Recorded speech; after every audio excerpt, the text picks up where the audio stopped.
पश्चिम बंगाल सरकार में मंत्री दिलीप घोष ने बांकुरा में सीजेपी कार्यकर्ता के पिता की मौत मामले पर कहा, कुछ लोगों को नाम कमाने के लिए एक बैनर चाहिए था, उन्हें वो बैनर मिला और अब वे उसके तले कुछ भी कर रहे हैं। लोकतंत्र है, वे स्वतंत्र हैं, लेकिन किसी को कोई समस्या हो या कानून व्यवस्था बिगड़े ऐसा नहीं होना चाहिए। पश्चिम बंगाल में भाजपा सरकार के 100 दिन पर उन्होंने कहा, बंगाल में नई भाजपा सरकार के 100 दिन यादगार 100 दिन है। मुख्यमंत्री सक्रिय रहे, विकास की राह में जो भी बाधाएं थी उन सभी को हटाया गया। जो लोग इतने सालों तक कई योजनाओं से वंचित रहे उन्हें उसका लाभ मिला।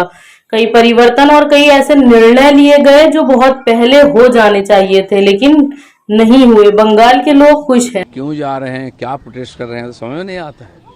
अब कोई बैनर चाहिए था कुछ लोगों को, कुछ कमाने के लिए, नाम कमाने के लिए, तो बैनर मिला है, उसी बैनर में कुछ ना कुछ करते जा रहे हैं।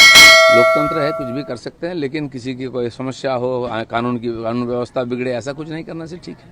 गवर्नमेंट को 100 डेज हुआ है, कंप्लीट हुआ है। 100 दिन, ये यादगार 100 दिन है बंगाल में नई सरकार की, भाजपा सरकार की। मुख्यमंत्री इतना एक्टिव रहे और जो भी विकास के रास्ता में बाधा था सबको हटाए और केंद्र योजनाओं का लाभ से लोग वंचित रह गए इतने साल तक। बंगाल के इस सारे लागू हो गया है और आयुष्मान बीमा का जो लाभ है वो मिलेगा, इसे कल उसका भी योजना बन गया है। तो कई परिवर्तन, और ऐसा निर्णय लिया गया है जो बहुत पहले होना चाहिए था, नहीं हुआ है। बंगाल के लोग खुश हैं। अब इसका कार्रवाई शुरू हो जाएगा, धीरे धीरे सबको लाभ मिलने लगेगा।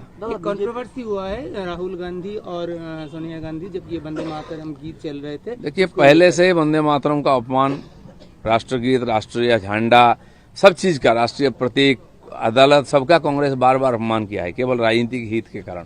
उनके पार्टी ऑफिस में वंदे मातरम हो रहा है, उसमें क्या हुआ नहीं हुआ, उसमें इस प्रकार घटना हो रही है तो किसको ऊपर थोपेंगे। जनता को पता चल गया कि अंदर की बात क्या है। तथा बीजेपी विधायक बंकिम चंद्र के वंशज सुमित्रो चट्टोपाध्याय ने एक चिट्ठी लिखा सोनिया गांधी को कि उनको माफी मांगनी चाहिए इस वंदे मातरम का। नहीं, पूरा देश चाह रहा है कि सोनिया गांधी, राहुल गांधी माफी मांगे, पूरी कांग्रेस माफी मांगे। राष्ट्रगीत का जो अपमान उन्होंने किया है अपने पार्टी को, नहीं गाते तो क्या हो जाता, गाते तो सम्मान के साथ गाना चाहिए, दिखावा क्यों करते हो।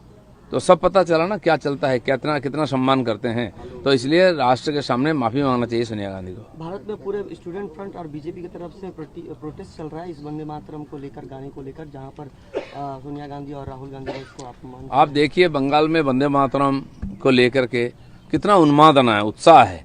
यहाँ तिरंगा यात्रा 7 दिन से चला, लाखों करोड़ों लोग उसमें भाग लिए, इतना जोरदार उत्सव है। इस बार बस्ती बस्ती में, क्लाब में झंडा चढ़ाया गया, तो पूरा देश में भी उत्साह है। 80 वहाँ देश का स्वतंत्रता दिवस उद्यापित हुआ, लेकिन उस समय कांग्रेस और क्या कर रहा है तो उसका असली चेहरा सामने आ गया।